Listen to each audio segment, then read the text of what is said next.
साथियों, आप सभी को नमस्कार, जोहार, प्रणाम, आदाब, सत श्री अकाल। साथियों, आज छठ पूजा है। आप सभी को सबसे पहले छठ पूजा की ढेर सारी शुभकामनाएं। आप सभी लोग अपने जीवन में अनवरत ऊंचाइयों को छुए, मेरी शुभकामनाएं सभी लोगों के साथ है। छठी मैया सभी के दुखों को हरे, सभी लोग घर में निरोगी हो और सभी लोग सफलता के पदचिन्हों पर आगे बढ़ते जाएं, ऐसी हमारी कामना है। छठी मैया से यही प्रार्थना है। साथियों, आज विशेष अंक को लेकर के मैं आपके साथ अपने YouTube चैनल पर आया हूं। जैसा कि आप सभी देख रहे होंगे कि JLKM ने लगभग 74 सीटों पर अपनी उम्मीदवारी दे दी है। लेकिन जब 74 सीटों पर आप अपनी उम्मीदवारी देखेंगे तो पार्टी की ओर से मैं देख पा रहा हूं कि एक जयराम दा अकेले वक्ता हैं जो कि पूरे झारखंड में दिन और रात करके घूम रहे हैं। तो कहाँ चूक हो गई, आज इस पर हम लोग चर्चा करेंगे। भाषा आंदोलन के बाद अगर आप इसको देखेंगे, भाषा आंदोलन के बाद अगर आप इसको ध्यान से देखेंगे तो हम लोग पाएंगे कि हम लोगों ने ये एक चूक ये कर दी कि पूरे झारखंड में जयराम दा को छोड़ करके कोई भी एक बढ़िया वक्ता इस पार्टी में नहीं उभरा। उसके पीछे कारण क्या है? अगर आप इसके बहुत नजदीक जाने का प्रयास करेंगे तो इसमें देखते हैं कि लोग चाहते ही नहीं हैं कि कोई और भी व्यक्ति इसमें आगे बढ़ के आए या और आगे कोई निकले। मुझे नहीं पता किसको इस बात का इनसिक्योरिटी है कि किसके आने से कौन कम हो जाएगा, जब पूरे झारखंड के जनमानुस ने, सभी जाति, सभी धर्म, सभी समुदाय के लोगों ने इस बात की हामी भर दी है कि जयराम महतो हमारे अगुवा होंगे। तो फिर कहाँ चूक हो गई कि कोई लीडरशिप नहीं आ पा रहा। आप किसी भी धर्म, जाति, समुदाय से देखिए, कोई भी लड़का जयराम दा के बाद खुले मंचों पर नहीं आ पाया जो कि झारखंडियत की बातों को रख सके। कोई एक ऐसा पृष्ठभूमि नहीं तैयार हो पाया जहां पर हम ये कह सके कि आज हजारीबाग में जयराम दा को छोड़ करके फलाना व्यक्ति आ रहा है, उसके स्वागत के लिए लोग उत्सुक हो। कहाँ चूक हो गई? चूक यहां हो गई कि हम लोग ये कभी चाहे ही नहीं, या केंद्रीय अध्यक्ष के द्वारा कभी इन सभी बातों को प्रोजेक्ट नहीं किया गया कि भाई आप अपना आइए अपनी बातों को अपना विचार दीजिए। जब आप देखते होंगे कि मोदी जी भी आते हैं कहीं पर, बीजेपी में मोदी जी जो कि प्रधानमंत्री है वो भी कहीं पर आते हैं, तो आप देखिएगा कि सबसे पहले उस मंच का संबोधन जिलाध्यक्ष से शुरुआत होती है। आप सोचिए कि एक जिलाध्यक्ष और कहीं प्रधानमंत्री।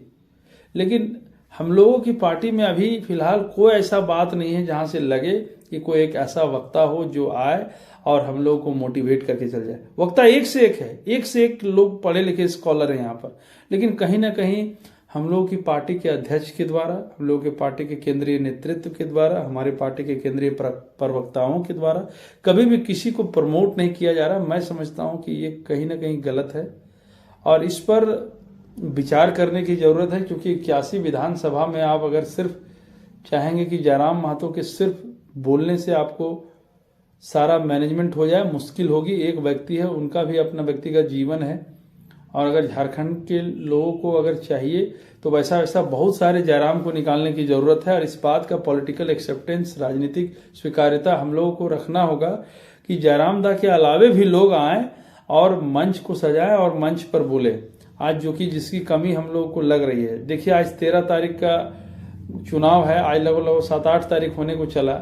एक बार भी जयराम दा का दौरा उत्तरी छोटा नागपुर के हजारीबाग हो, चाहे बगल में बरकट्ठा है, सिमरिया है, रामगढ़ है, कहीं भी नहीं हो पाया है। उसके पीछे कारण ये है कि वो चारों तरफ 81 विधानसभा में दौड़े चल रहे हैं। तो इस 3 साल में हम लोगों को एक बहुत बड़ी चूक हुई कि एक अच्छा लीडरशिप को हम लोग पॉलिश नहीं कर पाए, उनको बाहर नहीं लेकर के पाए। और ये बड़ा सोचनीय है, ये बड़ा चिंतनीय है। क्यों? क्योंकि अगर आप झारखंड में चले हैं सरकार बनाने के लिए, आप झारखंड में सोचे हैं कि नहीं हम लोग बहुत ताकत और प्रभुत्ता के साथ आएंगे और सिर्फ एक आदमी के भरोसे सब लोग बैठे हैं, तो मुश्किल होगा। आप जन जन तक विचार एक एक करके पहुंचा सकते हैं, लेकिन आप अगर इस तरह वन मैन आर्मी होकर के सब लोग हम लोग अगर काम करेंगे तो थोड़ा मुश्किल होगा। पार्टी में एक समझिए कि बहुत बड़ी चूक हुई हम लोगों की। क्यों? क्योंकि मैं इन सभी चीज़ों पर देखता रहता हूं और मैं खुले मंचों पर आकर के बोलता भी हूं इस बात को कि जयराम दा को सब लोग हम लोग एक्सेप्ट कर चुके हैं कि झारखंड के अगुवाई वही करेंगे। लेकिन भाई मेरे 81 विधानसभा में आपको जाना है तो आपको प्रखर वक्ता आपको लेकर के आना होगा। आज तक प्रचार समिति का कोई लिस्टिंग अभी तक नहीं आया है हमारी पार्टी की तरफ से। कौन व्यक्ति कहाँ जाएगा, कब जाएगा, कोई ड्यूटी नहीं है। बस बोला जा रहा है कि विचारों को लेकर के जाइए। अब कौन विचार लेकर के जा रहा है, नहीं लेके जा रहा है, ये सारी कमी दिख रही है। आप सभी से मेरा अनुरोध है, क्योंकि अब तो समय कम है, इस पर चर्चा भी नहीं होनी चाहिए, लेकिन फिर भी चर्चा इसलिए कर रहे हैं कि कुछ कुछ चीज़ है जिसका रेक्टिफिकेशन बहुत जरूरी है, बहुत जरूरी है। और आप सब लोगों को एक और बात कहना चाहेंगे कि आप लोग सब लोग आश्वस्त रहिएगा कि हमारी पार्टी एक अच्छी शुरुआत इस विधानसभा के साथ करने जा रही है और हम लोग पूरे ताकत के साथ पूरे झारखंड की पृष्ठभूमि पर आ रहे हैं। और मुझे पूरा विश्वास है कि जयराम दा के नेतृत्व में झारखंड में आगामी सरकार बनेगी और हम लोगों के बिना सरकार नहीं बनेगी, ऐसा मुझे प्रतीत होता दिख रहा है। बहुत ऐसे विधानसभा हैं जहां पर तो कांटे की टक्कर है, इसमें कहीं दो राय नहीं है, लेकिन बहुत सारा ऐसा भी विधानसभा है जहां पर हम लोग जीत रहे हैं।